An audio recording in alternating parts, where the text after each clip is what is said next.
Over the years, we have noticed that obstructive behaviour is becoming more prevalent in the construction industry. The motives behind the behaviour vary, from sharing competence and ignorance of how to manage to protecting a commercial position. Some can be cured, such as incompetence or ignorance with a replacement or education. Others not, such as those taken to protect a commercial position. Every project has to be run within the ambit of the contract which governs it. Any action outside the contract causes problems. When a commercial position is being protected, it is key for the other party to spot the problem and immediately address it. These actions may occur right at the beginning of the project, perhaps when the project manager knows the employer will be breaching the contract, either immediately or shortly, and begins to delay the contractor. This may take the form of delays in approvals of method statements and other pre-work documents, so that later on a concurrent delay will become an issue. The way to avoid this is to stay within the contract and use the remedies available immediately.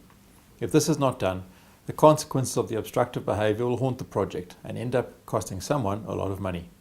Many contractors are reluctant to begin disputing their employers early in the phases of the project. They are looking to build a relationship and just get on with the work. Unfortunately, this is where the relationship can be lost. If the obstructive behaviour is not addressed immediately, it will grind along and fester.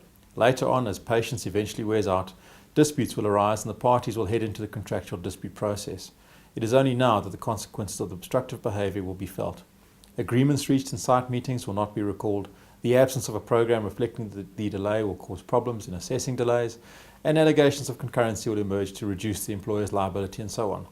And this will happen because the behaviour was not addressed at the time. It is far cheaper and easier to raise a dispute and put an immediate end to the obstructive behaviour than to try and adapt to it in the interest of the project.